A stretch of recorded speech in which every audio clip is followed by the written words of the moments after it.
government's strong commitment. Thank you very much for the opportunity given.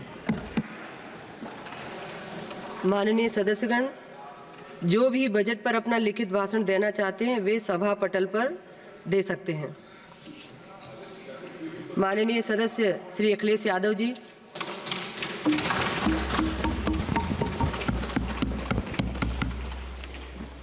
सभापति महोदया, मैं आपका बहुत धन्यवाद देना चाहता हूं कि आपने मुझे बजट 2024-2025 में बोलने का मुझे मौका दिया है।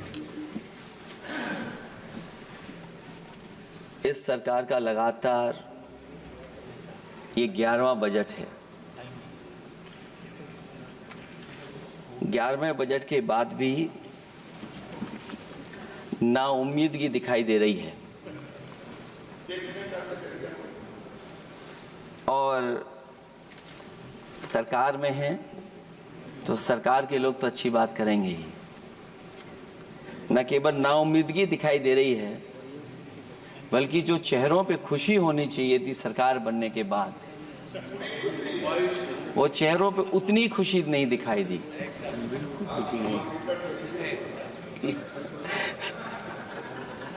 ये 11वें बजट में बेरोजगारों के लिए, युवाओं के लिए, गांव के लिए और उनकी तकलीफ परेशानी का जो मुद्दा है वो 9-2-11 दिखाई दे रहा है मुझे। महंगाई में घर चलाना, बच्चों को पढ़ाना और घर के बड़े बुजुर्गों की दवा इलाज से लेकर के महंगाई का जो सामना करना पड़ रहा है, ये बातें परिवार वाले बखूबी जानते हैं।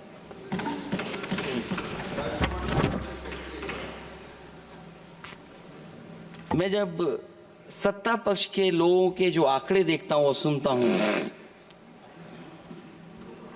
अगर इतना सब कुछ 10 साल में अच्छा हुआ है तो आप हंगर इंडेक्स में कहां खड़े हैं?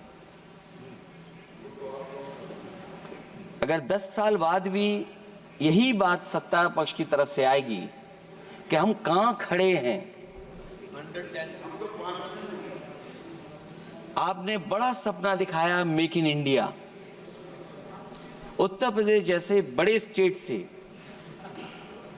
सबसे ज्यादा लोकसभा के सांसद चुने जाते हैं। हमें कोई बहुत बड़ा प्रोजेक्ट नहीं मिला,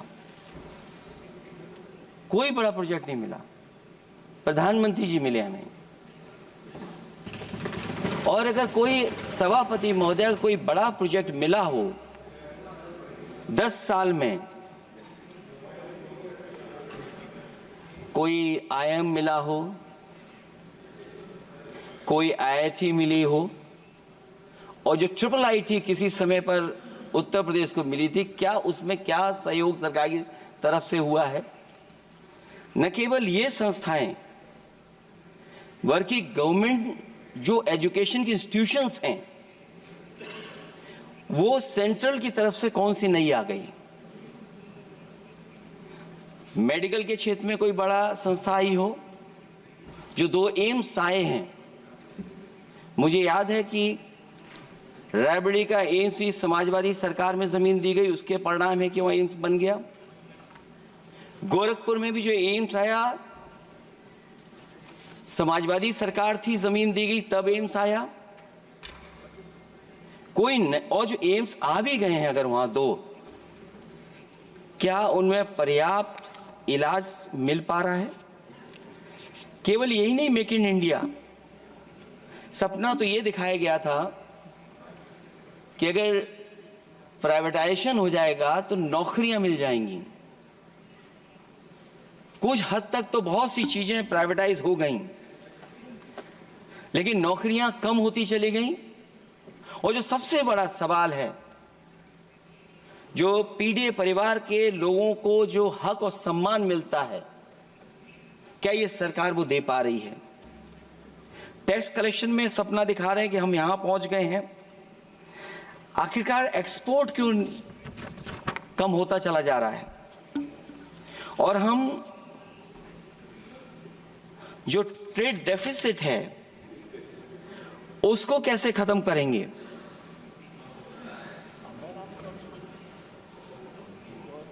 दस साल में अगर हम वहीं के वहीं खड़े हैं और कोई ऐसा कुछ न दिख रहा हो और परिणाम जो रिजल्ट आए हैं यूपी के, उसमें दिखाई दे रहा है कि आपने कितना काम किया है। सभापति महोदय, अगर ये सब कुछ अच्छा किया होता तो क्या परिणाम ऐसे आए होते? जहां हारे ही नहीं हैं आप, सीटें ही कम नहीं हुई हैं। देश के प्रधानमंत्री जी भी वोट से हारे हैं, वोट से हारे हैं। जो कभी 5 लाख तक जीतना था जिन्हें, या 10 का टारगेट बनाया था, कितने से जीते? तो कम से कम इन चीजों को तो देखें। मैं जब सुनता हूं सत्तापक्ष लोगों को तो मुझे वो लाइनें याद आ जाती कि वो झूठ बोल रहा था, बड़े सलीके से मैं एतवार न करता तो और क्या करता।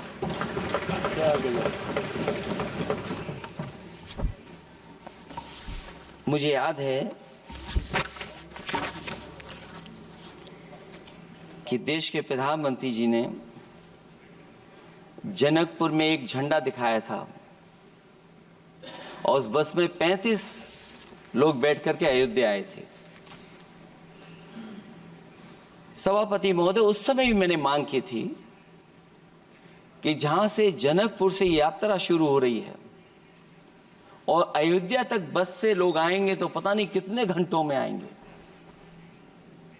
मैंने मांग की थी कि वहां से लेकर के अयोध्या तक एक्सप्रेस वे बनना चाहिए कि कम से कम जो जनकपुर से आए और अयोध्या दर्शन करने आ रहे हैं और बस से आ रहे हैं, कम से कम उनकी तकलीफ परेशानी तो कम होती।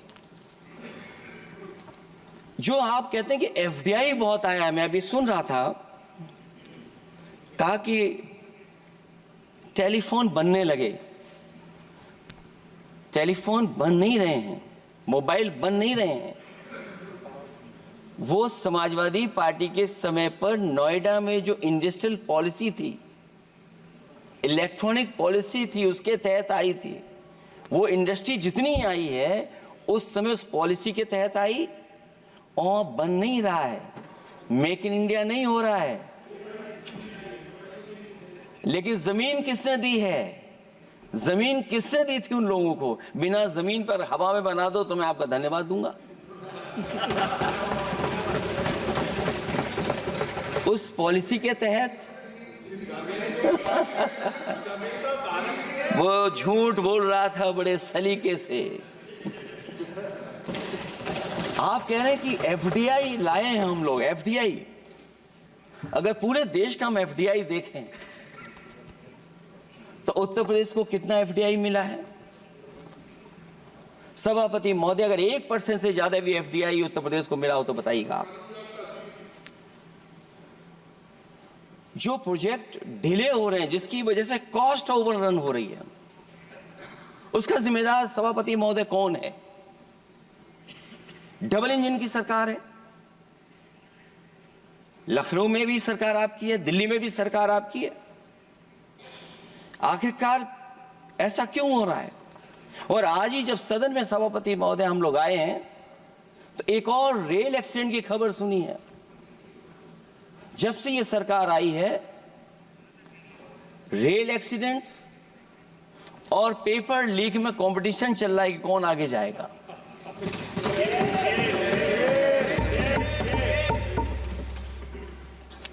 मैं तो अखबारों में पढ़ता था सभापति महोदय कि तोड़ फोड़ करके ये सरकार बनाते हैं। अभी एक सदस्य पिछली बार वो तोड़ फोड़ कर करके शायरी भी बनाने लगे हैं। जो प्रोजेक्ट और जिस प्रोजेक्ट के लिए प्रधानमंत्री जी एयरफोर्स का सबसे बड़ा हवाई जहाज हरकुलिस विमान लेकर के आए थे और वो सड़क पर उतरे थे, वो एक्सप्रेस वे पर उतरे थे। मैं समझता हूं सभापति महोदया, यहाँ जितने माननीय सदस्य हैं सब ने देखा होगा और सब ने निर्देश के अनुसार उस पर ट्वीट भी किया होगा। वो जो एक्सप्रेस वे अगर किसी ने बनाया था सभापति महोदय, जो डिजाइन, टेक्नोलॉजी का पार्ट, अलाइनमेंट, वो समाजवादियों की देन थी, वो आपकी देन नहीं थी। ये बात मैं इसलिए कह रहा हूं सभापति महोदया, क्योंकि इस बजट में सरकार चलाने के लिए आपने पैकेज दिया है। हमें कोई नाराजगी नहीं है पैकेज देने की, आप पैकेज और दीजिए। लेकिन अगर आप बक्सर से भागलपुर एक्सप्रेसवे बना रहे हैं तो आप उत्तर प्रदेश के पूर्वांचल एक्सप्रेसवे को क्यों नहीं जोड़ रहे हैं? और मैं तो कहूंगा आपसे कि केवल अगर आप 25 किलोमीटर जोड़ देंगे, जहां पूर्वांचल एक्सप्रेसवे रुक गया था, केवल 25 किलोमीटर आप जोड़ देंगे तो दूसरे काम को अपना जो बनाते हैं, आप ये कह पाएंगे कि दिल्ली से लेकर के आपने भागलपुर तक एक्सप्रेसवे दिया है। हाँ जी, वो अभी से नहीं, बहुत पहले से बन रहा है। बहुत पहले से बन रहा है। मैं ये नहीं कहना चाहता कि क्या दिया आपने, मैं ये कहता हूं कि अगर आप बक्सर से भागलपुर एक्सप्रेसवे दे रहे हैं केवल बिहार के लोगों को खुश करने के लिए, मैं उससे सहमत हूं कि आप बिहार की तरक्की के लिए एक्सप्रेसवे दें, लेकिन जो पखनपुरा, जो आखिरी गांव है जहां पर छूट गया है, वहां से आप क्यों नहीं जोड़ रहे हैं? और हमारे स्टेट के लिए आप कोई नया एक्सप्रेसवे क्यों नहीं दे रहे हैं? आप हमारे लिए क्यों नहीं दे रहे हैं एक नया एक्सप्रेसवे?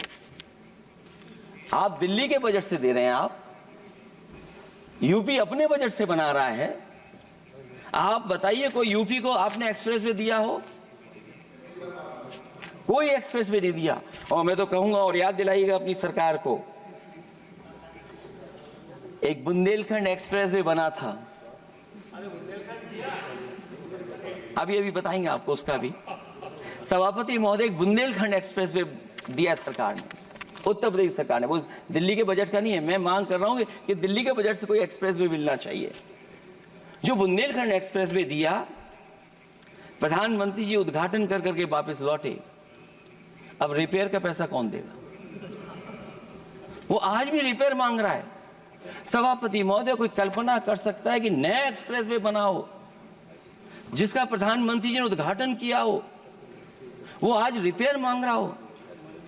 और वो एक्सप्रेसवे 6 लेन नहीं है, वो 4 लेन है। मैं इसमें भी सुझाव देना चाहता हूं, ये जो बुंदेलखंड वाला एक्सप्रेसवे है, ये अभी 15,000 करोड़ से ज्यादा का बना है स्टेट गवर्नमेंट का। इसको मुनाफा नहीं हो रहा, टोल कलेक्शन नहीं है बहुत ज्यादा। इसको सतना से जोड़ दिया जाए और बुंदेलखंड जहां से शुरू हो रहा है हमारे डिस्ट्रिक्ट इटावा से कम उसको हरिद्वार तक ले जाना चाहिए। अगर हरिद्वार से लेकर के सतना लोग चले जाएंगे तो शायद बुंदेलखंड के लोगों को भी लाभ होगा। और सबसे बड़ी बात है सभापति महोदय, दिल्ली और लखनऊ मिलकर के उन एक्सप्रेसवे की सेफ्टी से और उसकी डिजाइन से खिलवाड़ कर रहे हैं। जो इंडियन रोड कांग्रेस कहती है, जो डॉक्यूमेंट कहता है, वो ये कहता है कि मीडियन सड़क का 12 मीटर से लेकर के 14 मीटर होना चाहिए। आप जाकर के देख के आइए, जो पूर्वांचल वाला बना है उसका मीडियन कितना है? क्या भविष्य में आपने चलने वालों की सेफ्टी के साथ खिलवाड़ की है कि नहीं की है? ये आपको विचार करना पड़ेगा। जिस समय लद्दाख और चीन को लेकर के सवाल उठा था सभापति महोदय, उस समय पॉलिटिकल पार्टी से सुझाव मांगे गए थे और सुझाव ये मांगे गए थे कि आप क्या सुझाव देना चाहते हैं। तो उस समय जो सुझाव समाजवादी पार्टी ने दिया था, वो सुझाव ये था कि लिपू लेक से लेकर के आपके ग्वालियर तक 6 लेन हाईवे बनना चाहिए। कभी जरूरत पड़ने पर सीमाओं पर हमारी फौज का आना जाना जल्दी हो जाए। और मुझे याद है, जो अखबारों में मैंने पढ़ा था, सरकार ने उसको स्वीकार कर लिया था कि 6 लेन हाईवे बनेगा वो। लेकिन जब टेंडर की बात आई तो सुनने में आया कि वो 4 लेन बनने जा रहा है। और अभी जब वो काम हो रहा है, जब काम मैंने दोबारा उसको देखा तो पता लगा कि डबल लेन पेव शोल्डर बन रहा है। सोचिए कहां 6 लेन बनाने की बात थी, आप डबल लेन पेव शोल्डर बना रहे हैं। और पता नहीं कौन उस हाईवे को डिजाइन किसने किया है डिजाइन, कि जितने भी कस्बे उसके आसपास पड़ रहे हैं, कस्बे वाले अब नाला कहां से बनाएं, घर ऊंचा करें कि सड़क को तोड़ें। बहुत सारे कस्बों को वो समस्या के संकट में डाल दिया है सरकार ने।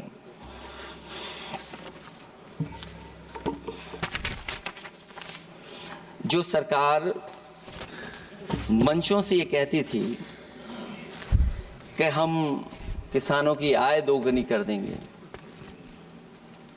आज तो 11 साल हो गए सरकार को। किसान की आय दोगुनी हो गई क्या, सरकार बताए? और अभी मैं बहुत सारे माननीय सदस्यों को जब सुनता हूं तो वो कहते हैं कि हम एमएसपी दे रहे हैं। अगर आप एमएसपी दे रहे हैं तो उसकी कानूनी गारंटी क्यों नहीं दे रहे हैं आप कानूनी गारंटी दीजिए। और फिर कई बार सुनने को मिलता है कि हॉर्टिकल्चर क्रॉप्स के लिए आप क्या कर रहे हैं, उसके एमएसपी की कब तैयारी करेंगे आप? और फिर आय दोगुनी में आप कितना देंगे किसान को? जो पिछले बार बजट में कहा गया था कि एग्रीकल्चर इंफ्रास्ट्रक्चर के लिए 1 लाख करोड़ देश को मिलेगा। अगर 1 लाख करोड़ देश को मिला होगा एग्रीकल्चर इंफ्रास्ट्रक्चर को, तो कम से कम यूपी का शेयर कुछ तो रहा होगा। सभापति महोदय, सरकार ने अगर एक भी मंडी बनाई हो तो बता दें। हाँ, ये अलग बात है कि अगर आप कोई चीज सुधारने के लिए कोई परिवर्तन कर रहे हैं, स्टोरेज के लिए किसी को पहले ही बता दे रहे हैं, वो बात अलग है। लेकिन किसान कहां जाएगा जहां उसको रेट मिलेगी? और फिर ये इस बजट में कहा जा रहा है कि हम 109 high yielding and climate resilient varieties लाएंगे। तो सभापति महोदय, हम अपने माननीय मंत्री से कहेंगे कि वो ग्लोबल वार्मिंग के लिए जो आप काम पिछले कितने वर्षों से कर रहे हैं, क्या हुआ उस ग्लोबल वार्मिंग का? COP21 में भी आप हुआ है, G20 में भी आपने आश्वासन दिया, और कुछ नहीं किया। तो आपको क्या लाना पड़ रहा है? 109 high yielding and climate resilient varieties. आप मुझे बताओ किसान पर कब तक पहुंचाओगे आप, और उसको पहुंचाने के लिए आपके पास क्या इंतजाम है? और फिर दूसरे पैराग्राफ में फिर बदल जाते हैं आप। अभी आप बात कर रहे हैं रेजिलिएंट वैरायटीज की, और फिर आप कह रहे हैं कि हम नेचुरल फार्मिंग को बढ़ावा देंगे। सभापति महोदय, इस सरकार बताए कि रेजिलिएंट क्रॉप सीड्स कब तक पहुंचा देंगे, उससे लाभ किसानों को कैसे मिलेगा? और फिर नेचुरल फार्मिंग जो अभी भी कर रहा है किसान कई जगह पर, उसके लिए क्या अलग से पैकेज है आपके पास बजट में? आपने तो केवल सभापति महोदय एक चीज सीखी है पार्ले जी बिस्किट से, महंगाई और मुनाफा। इस सरकार ने 10 साल में डीएपी की बोरी को, खाद की बोरी को छोटा कर दिया। इससे और ज्यादा छोटा मत करना आप। और आपने डीएपी, जब किसान डीएपी लेने गया तो सरकार ने कहा कि बिना नैनो यूरिया के आप नहीं मिलेगा आपको। मैं सरकार से जानना चाहता हूं कि नैनो यूरिया से क्या लाभ पहुंचा है किसानों को, ये बताइए। नैनो यूरिया से क्या लाभ पहुंचा है सरकार बताए।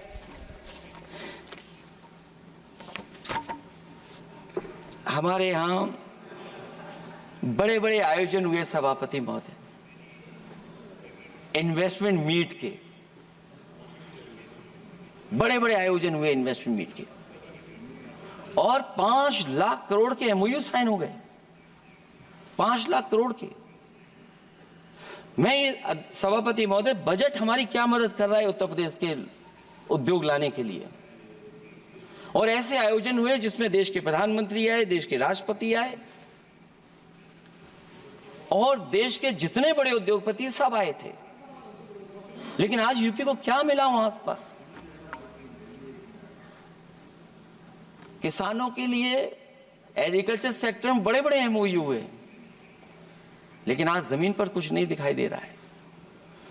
मुझे याद है समाजवादी सरकार में, क्योंकि देश का सबसे ज्यादा उत्पादन दूध का अगर कहीं हो रहा है तो उत्तर प्रदेश में हो रहा है, और उस उत्पादन को बढ़ावा देने के लिए और इन्वेस्टमेंट लाने के लिए उस समय की सरकार ने फैसला लिया कि अगर बाहर से भी कोई डेयरी या डेयरी प्लांट लगाना चाहेगा तो उसमें सरकार सहयोग करेगी। और परिणाम ये हुआ कि गुजरात की 3 अमूल प्लांट लग गए यूपी में। तो मैंने उद्घाटन किए, एक देरी से हुआ तो देश के प्रधानमंत्री जी ने किया,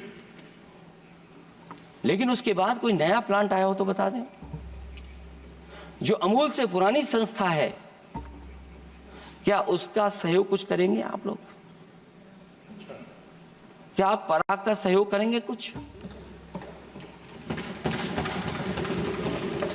न केवल दूध उत्पादन में उत्तर प्रदेश आगे है, बल्कि चीनी में और गन्ने की पैदावार में भी कभी आगे कभी पीछे होता है। किसानों को भरोसा दिलाया गया था कि उनकी भी आय दोगुनी हो जाएगी, उनको भी बहुत सुविधाएं दी जाएंगी, बिजली फ्री दी जाएगी। सभापति महोदया, उन्हें फ्री बिजली नहीं दी सरकार। ये आश्वासन था आपका, और आज अगर उत्तर प्रदेश पिछड़ इसलिए रहा है क्योंकि सबसे महंगी बिजली अगर कहीं कोई पा रहा है तो उत्तर प्रदेश पा रहा है। और मुझे याद है, क्योंकि बात ये मुझे इसलिए कहना चाहिए, बीजेपी के एक विधायक जो सबसे बुजुर्ग थे, वो देश के प्रधानमंत्री जी के क्षेत्र में बिजली 24 घंटे आए, उसके लिए वो धरने पे बैठ गए थे। वहां के अधिकारियों ने कहा कि बुजुर्ग हैं, इनका स्वास्थ्य बेहतर नहीं है, इनका धरना आप उठवा दीजिए। मैंने सभापति महोदय उनको बुलाया, मैंने उनकी बात सुनी। उन्होंने कहा कि प्रधानमंत्री जी के क्षेत्र में 24 घंटे बिजली होनी चाहिए। उसी दिन मैंने फैसला ले लिया कि प्रधानमंत्री के क्षेत्र में 24 घंटे रहेगी बिजली। और मैंने उससे मांग की सभापति महोदय कि उत्तर प्रदेश देश के प्रधानमंत्री को बनाने में सबसे बड़ा सहयोग किया है, इसका कम से कम बिजली का कोटा तो बढ़ जाए यूपी का। वो 8 साल हो गए, उत्तर प्रदेश ने देश के प्रधानमंत्री को तो दे दिया, लेकिन अभी तक बिजली का कोटा नहीं बढ़ा। हमें उम्मीद है 11 शुभ होता है, इस 11वें बजट में कुछ तो सुविधाएं ऐसी उत्तर प्रदेश को दी जाएंगी जिससे वहां के लोगों को लाभ पहुंचे, मदद पहुंचे।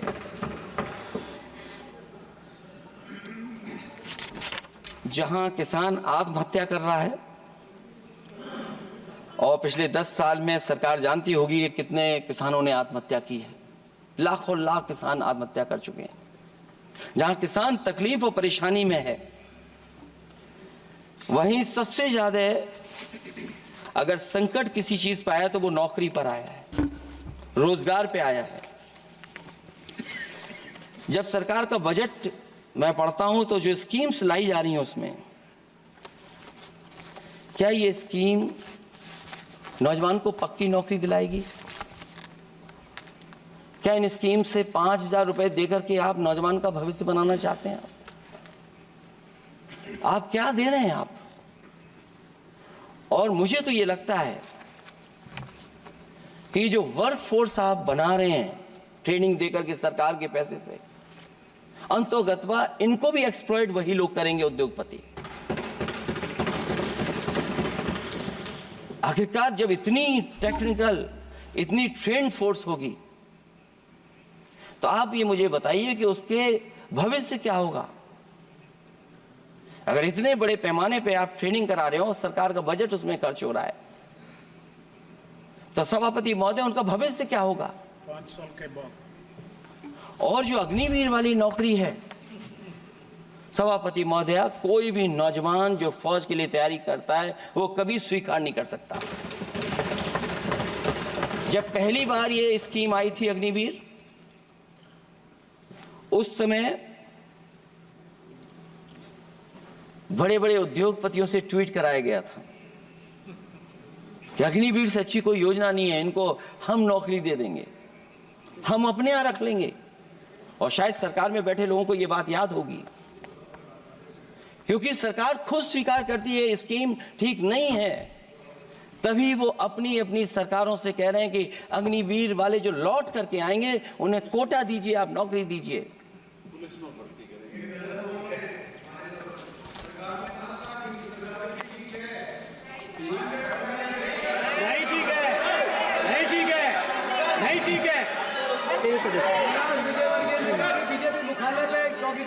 सभापति महोदया, मैं बैठ जाता हूं, आप खड़े होकर के कह दीजिए अग्निवीर व्यवस्था अच्छी है। मैं इस सभा में खड़े होकर कहता हूं, उस राज्य से तो हिमाचल प्रदेश से, जिसने पहला परमवीर चक्र विजेता मेजर सोमनाथ शर्मा दिए। कारगिल के युद्ध में सबसे ज्यादा शहीद होने वाले हिमाचल प्रदेश के वीर नौजवान थे। 4 परमवीर चक्र विजेता हुए, उसमें से 2 कैप्टन विक्रम बत्रा और सूबेदार संजय कुमार हिमाचल प्रदेश से हुए। और मैं कहता हूं, जी हां, जो लंबे समय से मांग थी 1 रैंक 1 पेंशन की किसी सरकार ने पूरी नहीं की, वो नरेंद्र मोदी जी की सरकार ने यहां पर पूरी की है। और मैं एक बात और कहता हूं, अखिलेश यादव जी सुन ले, अग्निवीर में 100% एम्प्लॉयमेंट की गारंटी है और रहेगी। माननीय सदस्य साहब अपनी बात। सभापति महोदया, जो मैंने बहुत छोटा सवाल पूछा था, मैं दूसरी बात कहता हूं। अगर ये जो बात आप कह रहे हो, तो आपको जरूरत क्यों पड़ रही कि आपको उत्तर प्रदेश में और प्रदेशों में कोटा देना पड़ रहा है 10%? सभापति महोदया, सभापति महोदय, जहां तक परमवीर, रुजाइए,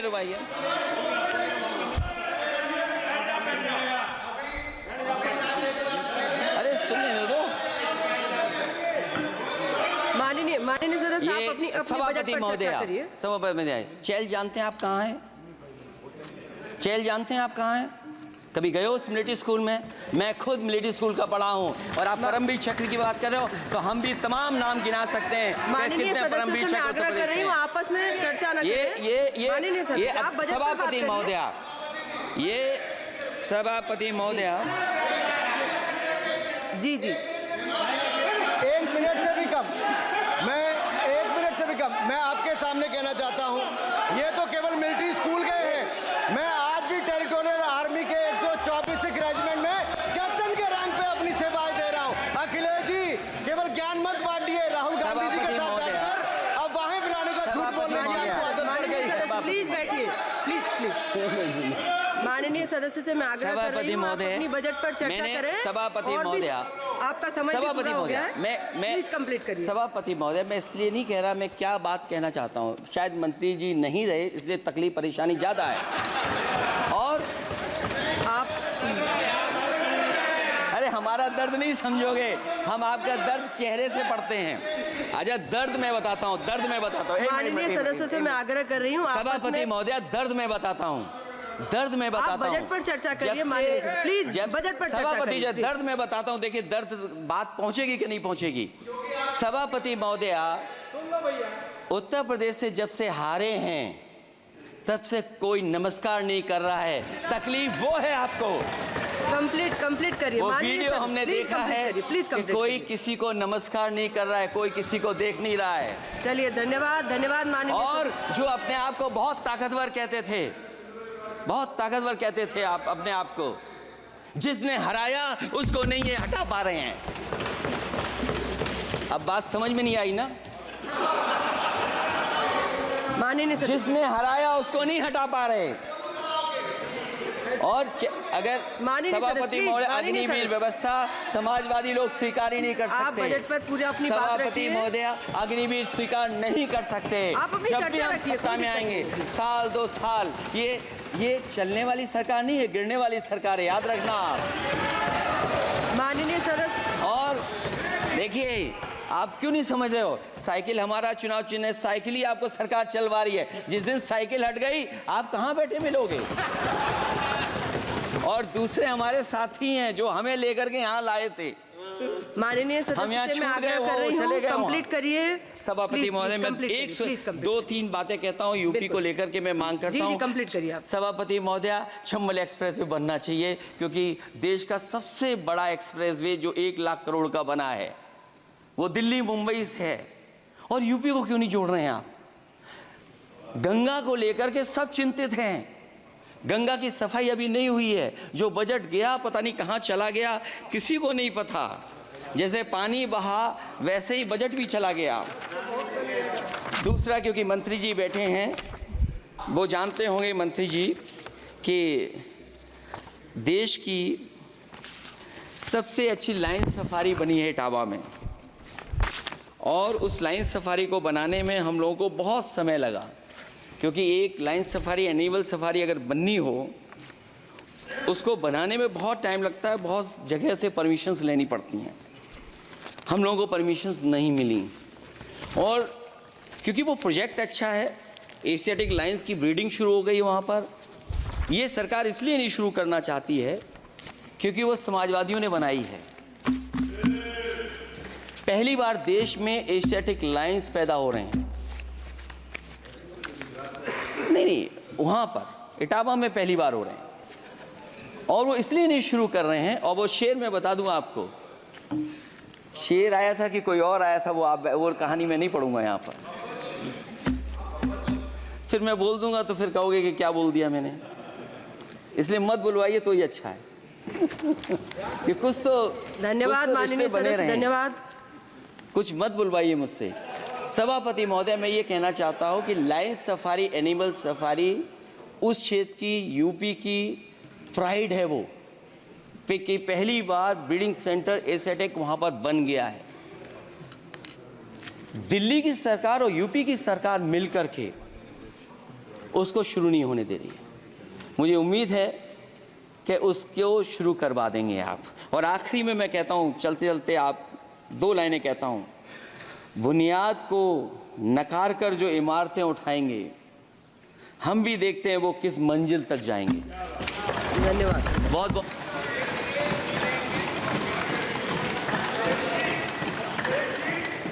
अखिलेश जी, कुछ ज्ञान माननीय विपक्ष के नेता को भी दे दीजिए। आपने अच्छा भाषण दिया, उनको भी सिखा दीजिए। हालांकि अयोध्या को मैंने कहा हम काम नहीं रोक रहे हैं, लेकिन सभापति महोदय मैं कहना चाहता हूं, इन लोगों का कौन टाउन प्लानर है, कौन आर्किटेक्ट है, मैं नहीं जानता हूं, लेकिन ये जब सरकार से चले जाएंगे तो विश्व की सबसे बढ़िया नगरी अगर कोई बन करके दिखाएंगे तो वो अयोध्या नगरी होगी। माननीय सदस्य, क्योंकि इससे बड़ा सम्मान और कोई नहीं हो सकता।